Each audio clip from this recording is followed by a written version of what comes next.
Kesari chapter 2 the untold story of Jallianwala Bagh theatre में लग चुकी है। मैं उसे देख के आ चुका हूँ और मूवी इंगेजिंग है, पर सवाल ये उठता है, will this film will be remembered for a long time? और इसका जवाब हमें मिलेगा मूवी की गुड और बैड थिंग्स से। तो मूवी के गुड और बैड पे आने से पहले एक बहुत बड़ा डिस्क्लेमर, इस वीडियो में मैं केसरी चैप्टर 2 मूवी का रिव्यू कर रहा हूँ। रियल इंसिडेंट का रिव्यू नहीं कर रहा हूँ, हिस्ट्री का रिव्यू नहीं कर रहा हूँ, इस फिल्म का रिव्यू कर रहा हूँ। इसकी स्टोरी टेलिंग कैसी थी, इसकी एक्टिंग कैसी थी, द मेकिंग कैसी थी, क्या ये फिल्म अपने टॉपिक को जस्टिफाई करती है। अब हर इंसान इस मूवी को एक डिफरेंट लेंस से देखेगा, पर मेरा लेंस ये होने वाला है। तो पहले बात करते हैं मूवी में क्या क्या गुड था। सबसे पहले अक्षय कुमार, एक बहुत टाइम बाद एक बहुत ही कंसिस्टेंट परफॉर्मेंस डिलीवर किया उन्होंने, जो काफी कन्विंसिंग भी है। ऐसा नहीं लगा कि अक्षय कुमार बस किसी और कॉस्ट्यूम में है और वो अक्षय कुमार की तरह एक्ट कर रहे हैं। लग रहा था कि मैं किसी कैरेक्टर को देख रहा हूँ परफॉर्म बाय हिम। और ऐसा नहीं है कि उन्होंने फिजिकली ट्रांसफॉर्मेशन किया था बिल्कुल ऑथेंटिक लुक के लिए, because this is a biopic, is actually playing C Sankaran Nair, और आप उनकी असली फोटो देखोगे तो कोई रिसेम्बलेंस नहीं है। But that is not a problem, because ये फिल्म वो ट्राई भी नहीं कर रही। जो फिल्म की डिमांड थी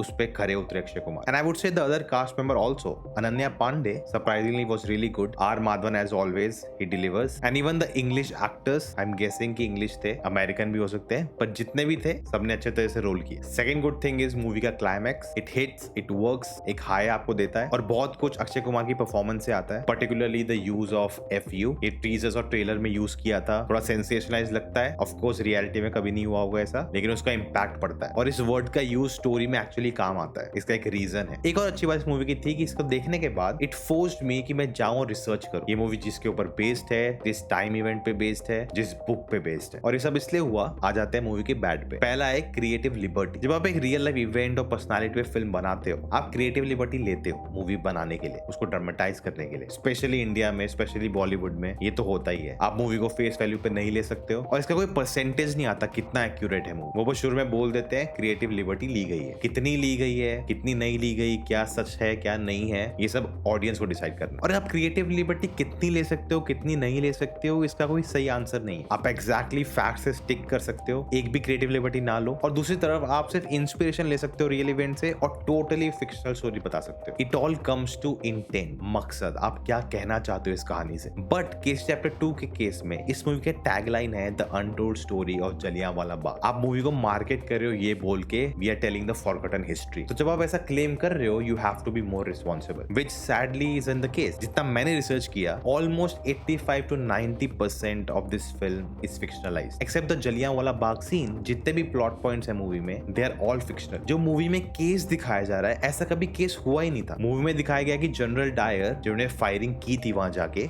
उन पे केस हो रहा है, लेकिन असलियत में केस हुआ था माइकल ओ डुआयर पे, जो तब के लेफ्टिनेंट जनरल थे पंजाब के, जिन्होंने ऑर्डर किया था इस फायरिंग के लिए, जिसकी कहानी हम सरदार उधम में देख चुके हैं। और अगर आपने सरदार उधम देखी है, जो काफी डिटेल्ड और रियल फैक्ट्स पे बेस्ड थी, आपको बहुत ऑब्वियसली पता चल जाएगा कि ये मूवी बहुत कुछ अलग दिखा रही है। और इस मोमेंट में मेरे मन में सवाल उठा कि क्यों मैं रियल फैक्ट्स क्यों नहीं देख रहा हूँ, इस स्टोरी को इतना फिक्शनलाइज क्यों बना दिया गया। And then I saw it, ये मूवी एक फॉर्मूला फॉलो कर रही है, एक बेसिक कोर्ट रूम ड्रामा का, जिसका स्क्रीन प्ले का structure is very much inspired from the American film few good main, जिसका एक हिंदी रीमेक भी बन चुका है, शौर्य। अगर आपने टॉम क्रूज की मूवी देखी है तो आपको बहुत सारी इंस्पिरेशन दिखेंगी। एंड इंस्पिरेशन लेना कोई गलत बात नहीं है, आर्ट इंस्पिरेशन से ही बनता है, लेकिन सवाल ये है कि यहाँ क्यों लेनी पड़ी जब आपके पास एक रियल कहानी थी, एक रियल स्टोरी थी। And what makes it worse is point 2, the lack of authenticity. Movie के किसी पॉइंट में भी जो भी कोर्ट रूम में चल रहा है, ऐसा कभी नहीं लगता कि मैं 1919 में हूँ या उस जमाने में हूँ। मुझे लिटरली ऐसा लग रहा था मैं एक मॉडर्न टाइम की मूवी देख रहा हूँ, जैसे डायलॉग बाजी हो रही थी। सिर्फ सेट और कॉस्ट्यूम को पुराना दिखाने से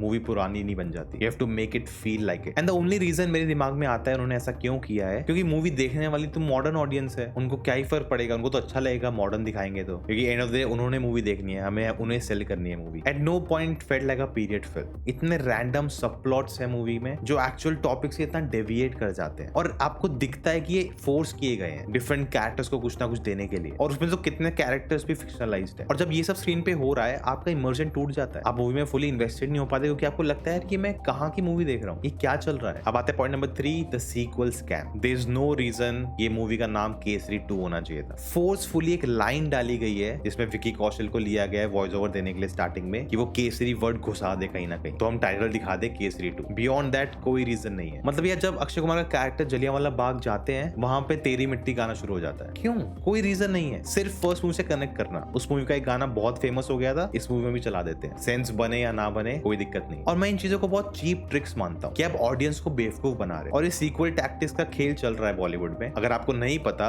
अगर एक सीक्वल आ रही है थिएटर में किसी मूवी की जो बहुत सक्सेसफुल थी, तो लोग मूवी देखने आ रहे हैं, वो मार्केटिंग में हेल्प करते हैं क्योंकि एक ब्रांड बन गया है उस टाइटल का, इसलिए उसको एक फ्रेंचाइज बनाया जा रहा है। तो एक खबर आई थी शाहिद कपूर की एक रोमांटिक फिल्म बन रही है, लेकिन बिकॉज ये सीक्वल का ट्रेंड चल रहा है तो वो उस मूवी का नाम कॉकटेल 2 रख रहे हैं, बिकॉज कॉकटेल 1 बहुत फेमस है, तो कॉकटेल 2 रख देंगे तो ऑडियंस आ जाएगी देखने। Same goes for this film, just because ये एक अनदर चैप्टर है हमारी हिस्ट्री में जो अनएक्सप्लोर्ड है, आप उसका नाम केसरी रख रहे हो। अब केसरी 3 भी अनाउंस हो गई है जो हरि सिंह नलवा एक सिख वॉरियर के ऊपर बेस्ड होगी। दैट स्टिल मेक सेंस कि वो केसरी ब्रांड में आ जाएगा, वहां कुछ तो सेंस बन रहा है, लेकिन यहाँ कोई सेंस नहीं बना। और लिटरली ये सब टैक्टिक्स देख के एक फीलिंग आती है कि आपके साथ चीटिंग हो रही है, ऑडियंस को गुमराह किया जा रहा है। अब आते हैं नंबर 4 पे, जो मसाला फ्राई किया है इस कहानी को, क्यों, क्या जरूरत थी? लिटरली आर माधवन के कैरेक्टर के इंट्रो में एक आइटम सॉन्ग प्ले होता है, मैं क्या मूवी देख रहा हूँ। एक अपबीट बैकग्राउंड म्यूजिक की चॉइस मेरे बिल्कुल पल्ले नहीं पड़ी। अगेन वो मूवी के थीम के साथ, उसके टाइम पीरियड के साथ जाती नहीं है। मूवी ने नुआंस की कोई जगह ही नहीं छोड़ी। विलन्स मुस्टैच ट्विर्लिंग है, बस ऐसे ऐसे भाई गलत ही चाहते हैं, वो इवल है, वो बॉर्न ही ऐसे हुए थे, pure good versus evil, white versus black. मतलब एक फ्लैशबैक सीन दिखाया कि जनरल डायर अपने बचपन में लंदन में हकलाते थे और वहां इंडियन बच्चे पढ़ते थे उनके साथ और वो उनको बुली करते थे। और जिस तरीके से सीक्वेंस दिखाया गया है क्रिंज वर्दी। टीवी सीरियलों में ऐसे सीन को शूट किया जाता है, मतलब लिटरली मूवी की क्वालिटी गिरा देता है ये scene. See at the end fact है कि केसरी चैप्टर 2 एक ऑर्डिनरी मूवी बन जाती है। अक्षय कुमार की परफॉर्मेंस अच्छी है, कुछ बढ़िया डायलॉग है, क्लाइमैक्स में थोड़ा मजा आएगा, बस उतना है, टाइम पास हो जाएगा। बट क्या ये कहानी सिर्फ टाइम पास थी? Didn't this topic, this story deserve more? This film doesn't do justice to Sir Shankaran Nayak. It doesn't do justice to Jallianwala Bagh की अनटोल्ड स्टोरी। ओवरऑल ये मूवी एक्चुअली एक डिसजेन्युइन एफर्ट लगता है, जो एक फॉर्मूला फॉलो कर रही है कि एक सेंसिटिव टॉपिक ले लो, उसके अराउंड फिक्शनल प्लॉट बना दो और फिर बढ़िया पैसा छापो। और ये रियली सैड है कि आज बॉलीवुड से इतने की एक्सपेक्टेशन है कि इतने में ही सेटिस्फाई हो जाते हैं लोग। एंड एक और सैड चीज है मास्टर स्ट्रोक ऑफ नेपोटिज्म, कैसे वो फिर जीत गए और हम फिर हार गए। अगर ये वीडियो नहीं देखी तो देख लो। आपके क्या थॉट्स हैं केसरी 2 पे मुझे कमेंट जरूर बताना और मैं मिलता हूं आपको अगली बार। जय हिंद।